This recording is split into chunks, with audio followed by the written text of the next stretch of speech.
so when we think about how we approach anyone on any given day, we have no idea what their life was like 10 minutes before we interacted with them, let alone if they're someone who's been carrying a marginalized identity their whole life. And so if it's a male talking to a female, if it's a white woman talking to a Black woman, if it's a cis person talking to a trans person, or if it's someone who who's going through infertility or who just lost a parent or who has some sort of other current trauma in their life, we just don't know what people are carrying. And that was a turning point for me in recognizing that when people didn't know what I was carrying, I also don't know what other people are carrying. Hi there, I'm Jenn Cassetta, your Chief Badassery Officer. If you're feeling drained, hesitant, stuck in self-doubt, or you just have a case of the vlogs, the Art of Badassery podcast is here to help you unleash your mojo once and for all. We'll provide you with tips, techniques, and real-life examples of how you can kick ass in all areas of your life. You'll learn how to flex your mental muscles, rise above fears, and turn setbacks into superpowers. So let's enter the dojo and let's get to work.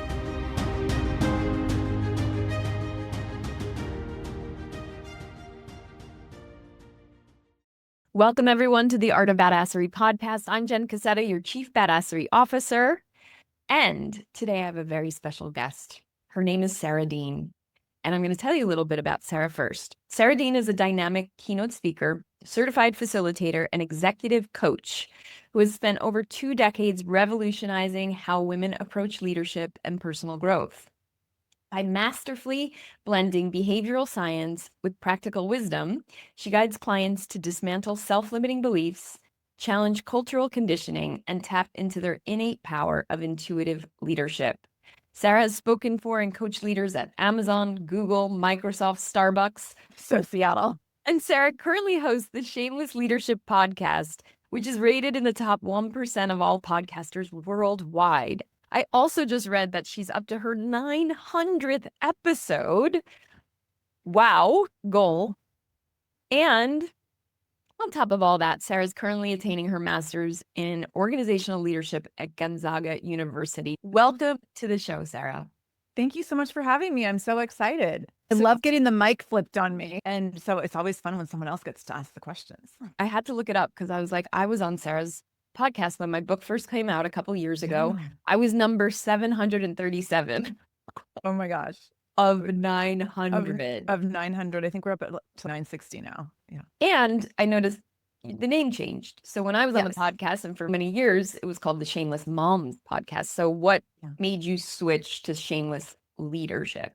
Yeah, I've noticed so I've been self-employed and building my own businesses for 22 years now. And I've noticed that I tend to bring people along with me to join me in whatever season of life I am in at the time. And so when I launched the Shameless Mom Academy podcast, it was because I was a mom.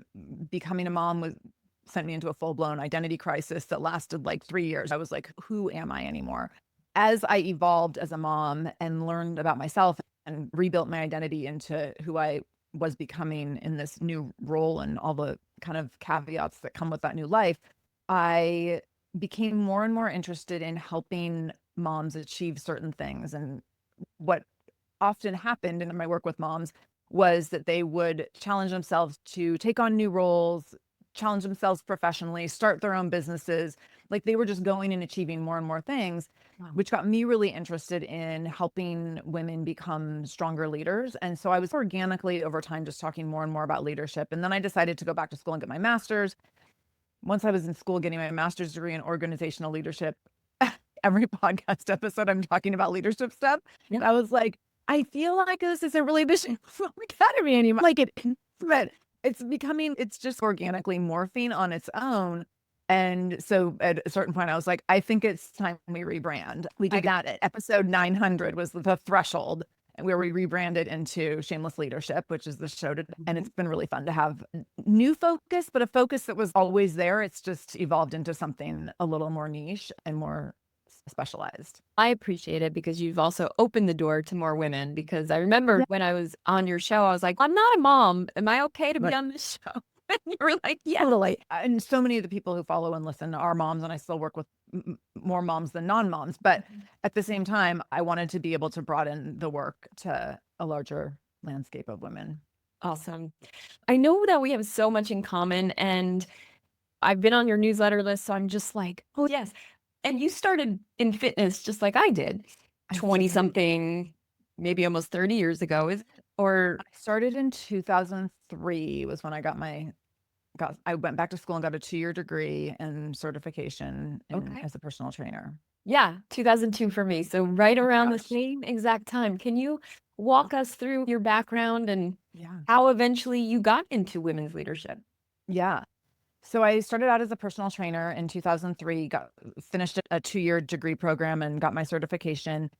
At the time, and I'm curious if you had a similar experience, at the time, my choices were to go work for like an LA Fitness Gold's Gym kind of situation for $12.50 an hour as a trainer, or go out on my own. And at the time, personal trainers who were independent contractors or doing their own thing could make 65 bucks an hour. So to me, this was like a total no brainer. I'm like, obviously I'm going to get $60 to $65 an hour instead of $12.50. So that sent me on this path of accidentally starting my own business. I was not at all interested in being an entrepreneur and didn't identify as a business owner for a number of years. But over time, as I grew in that capacity as a personal trainer, I did more and more things in terms of evolving my role, doing a lot of group work, doing a lot of larger scale programs for women in fitness, and eventually opening my own place and my own studio. And so at a certain point, I started realizing like, oh, I guess I'm an entrepreneur. I guess I'm like also this other piece of my identity. And I started going to conferences for fitness business owners. And all of a sudden I was like, oh, this is a thing. I'm a CEO. Nobody told me, but I am a CEO. And so that became a really exciting season of recognizing, oh, I'm building something here beyond just being a trainer. And so I did that for 15 years. Over the course of my last few years in the fitness industry, a few things were happening simultaneously. One thing was that I was increasingly aware of the bro culture in training, in terms of I was in business coaching groups that were 30 dudes and 3 to 5 females. And everything we were learning about marketing your fitness business was how to basically take advantage of really vulnerable women based on their pain points about their body. So there was all these things happening where I was like, this doesn't feel right. And then I started looking at like just the industry around me, how it had been built by men, really capitalizing on women's insecurities. Wow. The whole, like, really starting to get a stronger sense of diet culture, what that had looked like in my life, how I was then perpetuating it and what I was building. And that started to feel really out of alignment. Then I had a son. Before you even go on, can we dig into that a little bit? Because I feel you. My journey was a little different. So I never owned my own space, but I was a martial artist. I said, how can I earn some money doing this too? And someone just suggested go to teach at this boutique gym, kickboxing, right? So I went to this little boutique gym in the West Village, and they said, why don't you become a certified personal trainer? So literally it was accidental as well for me. Yeah. And you're right. I realized that I could make so much more on my own. And this one woman invited me to her home, and she was displaced by 9/11. She lived literally across the street from the World Trade Center. So she was staying down at the Ritz-Carlton. And once I started training her in that gym, all of a sudden more and more people started hiring me. So I built my business accidentally as well. I'm looking back, and did you watch the documentary on The Biggest Loser? I have not watched it. I've read about it. I haven't watched it yet. Okay. But I know I would be horrified. I've watched the show for years, so I'm horrified by my memories of it. I have to admit something gross, that I was online wrapped around the block trying to get on that show as a personal trainer. Oh my gosh. I was like, this is it. Yeah. I want to be on that show. Obviously I didn't, but years later, I wound up on a reality TV show as a weight loss expert. And so watching this documentary, the show was very different, and it wasn't like as intense, and hopefully no one was mean. I think it was we were nurturing to our clients, but at the same time, it did make me feel a lot of feelings. Yeah. How complicit was I in this diet culture, etc. So I'm so glad you had that eye-opening, you witnessing it. Yeah. And I feel like it's one of those things, like we start to see things and hear things, and then you're like, okay, now that I'm seeing this, I can't unsee it or I can't Right. unknow it. So what am I going to do about it? It was my livelihood. So what am I going to do? Like, I feel like I've built something that's not aligned with my core values, which felt really confusing. And at the time that this kind of peaked after my son was born. Prior to my son being born, I had a program specifically for moms called 6-Week Pregnancy Weight Loss, which was a 6-week program to lose all your baby weight. Yeah. And then I had a baby and I was like, who the hell do I think I am telling, as a non-mom, selling a program to tell women how to lose weight, all their baby weight in 6 weeks? And I like took down the program. I took down the website. I was like, oh, I'm horrified by my former self. And then over the course of like his first couple of years of life, I still had my gym and I loved what I built and I loved the community. I'm still in touch with many of the people. They still are like, we lament, oh, we miss Think Fitness. But I tried to rebrand things and I tried to be like, okay, instead of doing weight loss programs, now we're going to do strength building programs. And people were still like, but what about weigh-ins? But what about measurements? But what about before and after pictures? If people want those things, fine.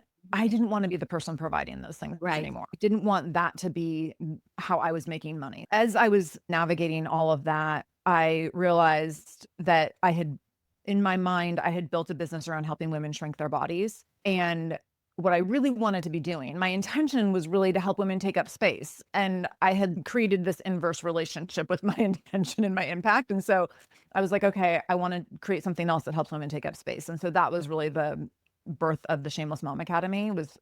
It was not a health and fitness thing. It was not about how to lose weight, get smaller, anything related to that. It was about how to take up space by owning your worth and speaking up for yourself and being a leader of your life and going after what you want to go after and all those kinds of things. So that was the transition. And about a year into having the podcast, I ended up selling my gym, going all in on the show and building a business around the show. Sounds like a radical realignment. Yes, totally. So anyone out there listening is like thinking about your core values. So you mentioned your core values. How do we even know what those are? Do you have a process? I do. I figured you did. I do have a good friend of mine does a lot of similar work to me. She's a therapist, but does a lot of also business coaching, life coaching stuff. I went to an event that she ran during this season of navigating this business shift. And she gave us little slips of paper with like 50 little slips of paper with the different values written on each one. And she was like, I want you to narrow this down from 50 to 5. Pick your top 5 core values. And she gave us like an hour to do this. And so everyone in the room is doing it and we're working in groups or with a partner trying to figure it out. We're talking it through, like we're taking it very seriously. And I get down to 6. And I'm like, I literally can't go lower than 6. And she's no, like, you have to, 5 is the absolute. She's, you can have less than 5, but you can have more than 5. I'm crying. Like, but these are so important to me. And they used to be on a poster right here. It was kindness, love, security, success. What were the other ones? Compassion, I think. And maybe that was it. I think that was it. In going through that process. So now I take people through that process all the time. When I do it similarly, a little bit different, but I have a list of core values that you can find online. If you just Google Brene Brown core values, it's a list of core values that Brene Brown has put together. And I give that to people as an exercise. And it's a list of probably 80 or so core values. Go through and just start whittling it down over time and take as much time as you can make it fast. You can make it take 3 weeks to do it, whatever amount of time it takes. But getting down to that top 3 to 5. And then once you have those core values, then those are the values through which you make decisions. When I'm taking action or making decisions in my life, what do I want to be my guiding lights? And so that's a way to think through which ones, because when you look at a list of 80 values, it's hard to be like, I'm going to cross off like respect, because of course we value respect, but it's like, what are the guideposts that I really want to be my guiding lights in decision making and action taking in this season? And I also think that different times we can shift and evolve. And so I think in this season, that's an important distinction, because again, my values back when I wanted to be on The Biggest Loser are probably very different than they are now. And mine have changed. In 2020, I kind of went through it again, looking at, okay, what are they now? And since then, what are they now? And I annually look through like, what are they now? And some of them always carry over, and then others shift as I evolve, as the world changes, as our concept around language changes. Like different words carry weight differently, as we see. Yes. Big time. Big evolution in language from one year to the next. Huge. And words matter so much. Yeah. Sarah and I were talking right before we hit record. I don't know when this is going to air yet, but there was a big thing that happened yesterday, and the discourse on social media has just been like mind-blowing, so polarizing. And I'm just like, wow, words matter so much, what we say. And I do love having 3 to 5 core values that could be like a filter. When you were talking about it, I was just like picturing them like a filter, which then, like you said, I can make my decisions, I can speak my messaging through those filters and making sure that they're in alignment with them. So I might do that exercise this weekend. Thank you, Sarah. It's a really lovely exercise. Yeah.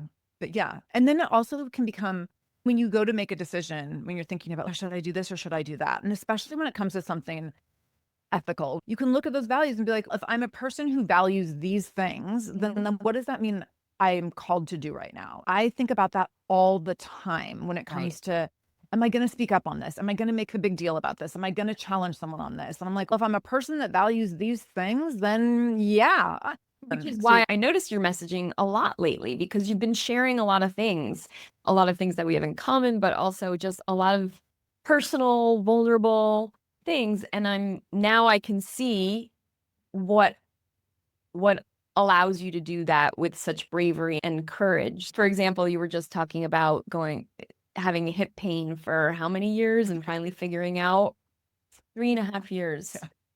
And what hip and back pain. I've discovered that I have 3 bulging discs and 1 herniated disc and a tear in there somewhere, and like all these things. And good times. What would you say? Well, living with chronic pain, it's a lot. It's a lot for sure. So I feel your pain. But the other thing that I just want to go back to is reminding folks on this podcast, they know that they've heard me say it over and over, but a black belt in badassery is someone who overcomes big challenges in their life and not just moves through them, but then helps others with that new strength or lessons that they learn, etc. And I really feel like you're a great example of that. What would you say in the path to being a coach for women in leadership was one of those maybe defining moments or aha moments or big challenge that you've been through that you can now share about that will help others? Yeah. I had a situation, so back still as a gym owner, I was teaching classes every day, but I was teaching 6 a.m. classes multiple mornings a week, which was like the bane of my existence. I wouldn't do it. And it was like the most, everyone wanted 6 a.m. People wanted 5 a.m. classes. Like they were just like, the more the middle of the night we could make it, the better. And I was just like dying. And so I would get up at 4:40 in the morning to go teach these 6 a.m. classes. The crew was amazing. Like they brought the energy, but the getting out of bed and getting there. We, at that time, this would have been like 2010-ish. My husband and I decided we were going to start trying to get pregnant. And as we were going through this, like the first 9 months, we're trying this is also like, I'm a person like literally not one time did not involve contraception in my reproductive lifestyle. I was like, I will never there will never be an unplanned pregnancy. So then I decided to try to get pregnant, and like the universe is like, joke's on you, sister. We're trying to get pregnant, and every month, as a like high achieving person, every month I'm tracking like all of the things. My doctor, I had a naturopath, midwife doctor. So she's like, take your temperature every morning, which I had been doing for a year, check your cervical mucus, all these things that were weird and whatever. And so I was like, this is going to happen on the first try, because first of all, I get an A+ on everything. And second of all, I had been like preparing myself for a year with all my tracking of my data. So we start trying to get pregnant and like nothing's happening. So we get almost a year in, and we finally, the doctor's okay, let's do some additional testing. So we start getting information that this is not going to happen naturally for you, and here's some other things we can try. And so we end up on this like long course of infertility. And during that season, I didn't tell anyone what we were going through, because I was also 35. I was over 35. So all my friends had already had children. They're all asking me all the time when I'm going to get pregnant. My mom is asking me, like, I just didn't want to answer any questions. So I told no one what we were going through. I had 2 friends that knew, but other than that, like, my clients didn't know, my mom didn't know, nothing. Doing all this fertility stuff. And I'm still having to show up at the gym at the crack of dawn. And what started happening is that I would get up in the morning and I would be taking my temperature, taking ovulation tests, taking pregnancy tests. And I was always getting some sort of information in the morning and then having to show up at work. Right. And so I would be like sitting at my dining room table crying into my like coffee and toast about just got my period, we're not pregnant again, like this to whatever confirmation that things aren't working. And then I go to the gym and I'm like, okay, everybody, let's go. And like my boldest, brightest, like cheeriest self. And it felt like I had to live this double life where I was like grief stricken in my real life and then the peppy cheerleader in my work life. And we eventually got pregnant after a couple of years and we got the outcome we were looking for. But I realized in that season that there are so many people who are walking through life like holding space for 2 really separate identities and no one knows. Mhm. And so when we think about how we approach anyone on any given day, we have no idea what their life was like 10 minutes before we interacted with them, let alone if they're someone who's been carrying a marginalized identity their whole life. And so if it's a male talking to a female, if it's a white woman talking to a Black woman, if it's a cis person talking to a trans person, or if it's someone who like, who's going through infertility or who just lost a parent or who has some sort of other like current trauma in their life, we just don't know what people are carrying. And that was a turning point for me in recognizing that when people didn't know what I was carrying, I also don't know what other people are carrying. I also really grappled with, do I talk about, once we got pregnant, I felt, okay, I could share what this has been like, which felt very vulnerable because we kept it so private. I eventually did start sharing. And when I started, I put up a post on Facebook at one point about going through all this infertility stuff. And the DMs that I got from people who I had known for like decades in some cases, who were like, oh my gosh, me too. It took us X amount of years. It took us 10 years. It took us this. It took us that. I was blown away by the women who had been in very similar situations to me, who I had no idea. So that for me was a really big turning point in recognizing that when we share vulnerability, that we invite in connection. So there was 2 pieces to that were really transformational for me. Wow. First of all, thank you for sharing. And yeah, I think about that all the time. There was a time in my life where I had a couple miscarriages. I had a terrible loss that I still haven't really shared what that was like. But I just remember, like showing up to an event, getting on a plane and teaching self-defense. Like I have a picture of myself like on the floor kicking. And 2 days before I had this massive loss and I'm teaching self-defense. Right. It was Nobody knows. Nobody knows. It's weird. You feel weird. So weird. It's so weird. And then I think about women so that's like life of an entrepreneur, right? I can hide at home, but then when I have to be on, I'm on. But imagine having to show up to an office every single day while you're battling something like that that's so private. How do women do it? Yeah. I mean, this is what women do. We're conditioned to overfunction. I want to say we were born for this. We weren't born for this. We were socialized into this. No one should be born to overfunction to this degree. Women are socialized to overfunction to this degree. And I would say it's Black women more than white women. So we're conditioned to overfunction, and that's how we do it. That's how we get through it. And so we do what we have to do to get through a situation. We don't really give ourselves that much credit or grace for how taxing it was, and we just keep going. So talk to me about that with your client base. Like, what are the major challenges women at high levels of leadership are dealing with today that you see most, I would say? Yeah. I actually just put a post up yesterday about some of the things that I'm seeing consistently with my women clients. The post was specifically about sexism coming from well-intentioned men. And I get a little nervous sometimes when I talk about this stuff on LinkedIn, because when I go into work with teams and inside organizations, I'm working with the whole spectrum of gender. I am never going in thinking, I'm going to tell those men what's up. Like they need to learn a lesson. Like it's never that way at all. I do not believe in operating from a place of shame and pointing fingers and anything like that. But I also think we have to understand like the difference. What are the things that are actually happening? Like we have to look at it. We have to be objective about it. We have to like really own and honor like what is the reality here. So some of the things I keep seeing in my executive coaching clients is repeating themes around women in spaces where they're continually being interrupted, talked over, dismissed, talked down to, like joked around with in weird, inappropriate ways, excluded from conversations, pretty feministic. And men who really think I'm not one of those guys. And yet it's still happening. And so again, it's like well-intentioned men who really think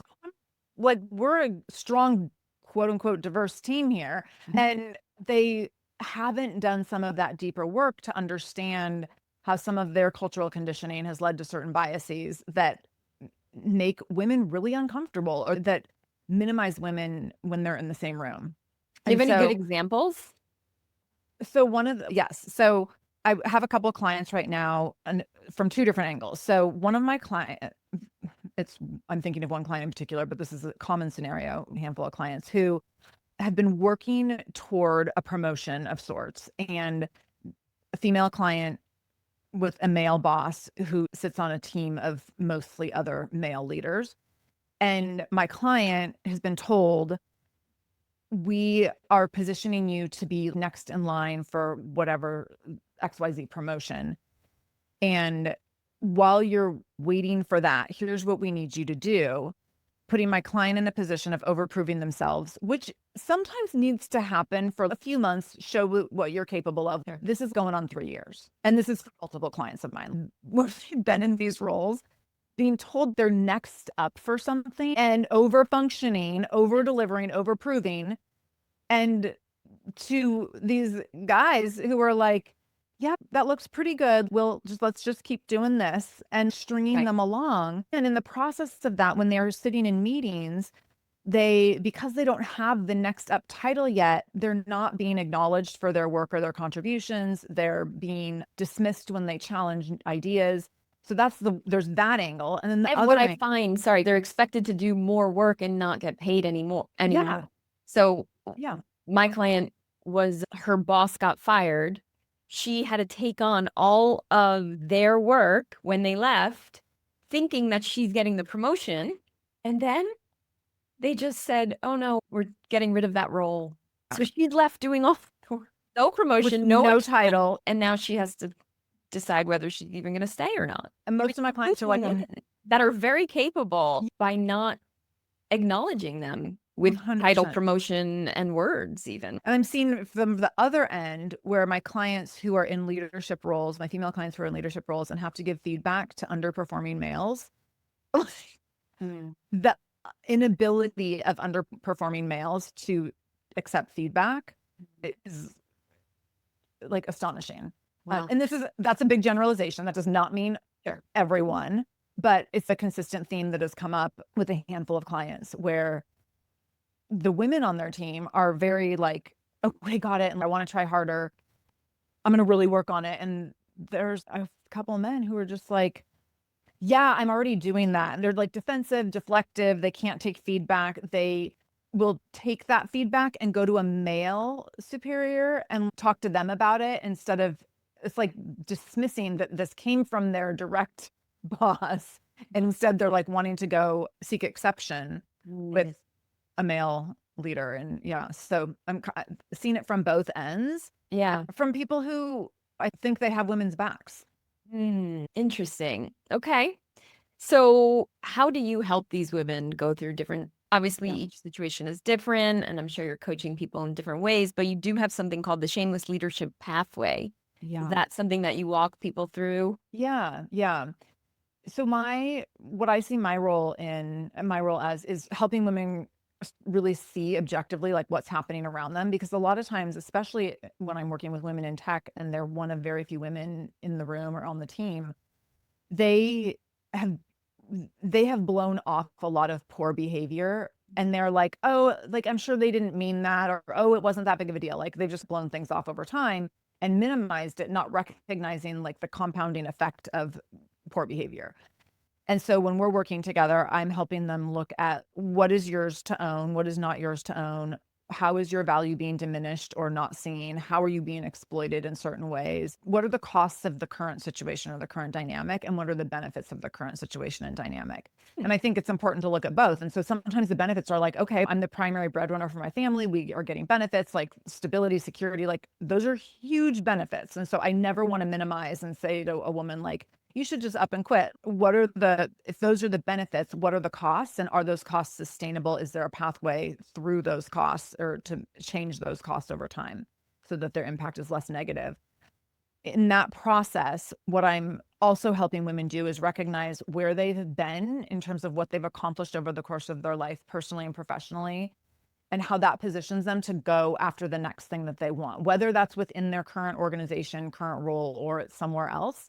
And in the process of doing that, they're working through my shameless leadership pathway. So at the bottom of the pathway, it's really looking internally and looking at where are you, what's your internal talk? How do you communicate with yourself on the inside? Are you your own bully or are you your own coach where you're lifting yourself up and encouraging yourself to be the best that you can be, and you're really owning, I'm really good at some things and I'm going to go do my best at those things? Or are you constantly just embracing like inner critic and imposter syndrome and shrinking in your own roles and capabilities? The next level from there is looking at, based on that internal voice and the internal work that you're doing, how does that impact how you externally communicate and externally impact or externally engage with others? If I'm constantly talking to myself like I'm a piece of crap, then when I engage with others, I'm probably going to be pretty timid, apologetic, not stand up for myself, not be a great self-advocate. If I'm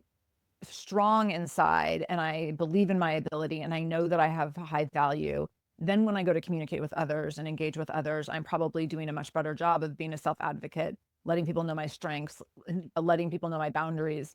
What's the second level? Then the third level is, how are you calling people to come with you or engaging in your work and in the world in a way that people are attracted to? Oh, like that's someone I want to follow and I want to walk alongside and I want to be in collaboration with. And so starting to look at leadership then, like what are the things that you're doing that supports the people around you where they're like, I want to be on that person's team. And then at the top is, how are you, when you are bringing people with you, how are you cultivating leadership in them? And so how are you growing them in their leadership skills and helping them see how they can work through the pathway the same way that you have? And so we're working through a cycle of generating new leaders who will then generate more new leaders in a positive way. I love that. And very similar to, there are similarities to the Art of Badassery framework. How we talk to ourselves is a huge one, but then at that black belt level is all about being a leader that helps other people rise. And that is what we need more of in this world more than ever, which is why I think we need more women in leadership in general. The world will be a better place. I honestly think there'll be less war, less greedy corporations out to please their shareholders, and the planet will be better off. Like we'll all be better off. True. Yeah. Like when leadership is not about me getting to the top, but it's about how I'm bringing people with me to the top. It's so different. Thank you for the work that you do. What's one small tip you can give to listeners right now from your coaching, from the pathway, that they can implement like today to become a better leader? I would say the one thing for today would be, the next time you are feeling doubt, feeling self-doubt, oh, I don't know if I can do that, or should I speak up, or am I the right person for this? Whenever you're feeling that doubt, I want you to think about, if your best friend or sister came to you, or if your child came to you, what would you say to them in that moment? And then how can you say that to yourself? Because often when it's us, we're like, I'm not going to say anything. I'm not the right person, or this other person's more qualified. But if it was like our best friend or our sister or kid coming to us, we'd be like, go for it. There's nothing you can't do. And I believe in you so much. And those are the things we don't say to ourselves. And so how can you speak to yourself in that, as the way that you would coach anyone that you deeply cared for? Be your inner coach. Yeah. But an awesome, nurturing, loving, fabulous coach. Yeah. It's funny. and I know it's a whole other topic we don't have to get into, but reparenting. And that's what came up for me when you said that. Yeah. And sometimes in my meditations lately, I've been picturing my younger self, like the teenage years where I was just like, definitely not standing in my power, like definitely not. And I just talked to her and I'm like, Jen, you got this. It's going to be fine. And I just picture myself hugging her and holding her. Yeah. And I'm like, it's like really powerful. So that's my tip for the day. Try that on. I love Just it. Yeah. picture your youngest self when you're feeling like most vulnerable and just give her a hug. Sara, with that said, I think that's a perfect way to wrap up this episode. But before we go, I have 4 rapid fire questions for you. Are you ready? Okay. Easy peasy. I'm ready. Okay. Number 1, what was your favorite food as a kid? Macaroni and cheese, Kraft, not homemade. Of course. Total sense. Number 2, if you could have a drink with anyone, alive or dead, who's the person and what's in your cup? Michelle Obama. We are drinking a glass of red wine. Awesome. I see it. Reading her book, Becoming. I love that. Yes, I love that book. And speaking of, number 3, what's your favorite self-help personal growth book? I have a few, but the one that I always point everyone to is Shonda Rhimes' Year of Yes, which I've read multiple times. I've listened to the audio multiple times. I've led book clubs with it multiple times. Really? And Shonda Rhimes is the writer, producer, a master behind Grey's Anatomy and multiple shows. But she wrote a book called Year of Yes a number of years ago now, but it's about her year of saying yes to everything. And it's so funny, but also heartfelt. And it also calls you to take action and get out of your comfort zone and do the things that you don't want to do. And it's like everything from getting on the floor and playing with your kids. And I know you don't want to get on the floor and play with your kids. Nobody wants to. Like, it's a total pain. You'd much rather do anything else. But you say yes for 5 minutes. And it's that along those lines to like saying yes to getting to go meet Oprah on really big scale things. So she has a whole chapter on badassery. I read it and I was like, she used that word too. I loved it. Yeah. She's amazing. And last but not least, what's your favorite hype song? Ooh, Sia Unstoppable is one of them. Love it. There's a few of them, but that's one perfect. that I used for a lot of things. Yeah. Amazing. Sara, thank you so much for coming on the show and sharing with everyone. And everyone out there, I just meant to say this in the beginning because I'm heading towards 50 episodes now. I don't know which number this is going to be, but it's going to be really close. And I just want to thank you. I just want to really thank you from my heart for being here, for reading my emails, for being along for the journey.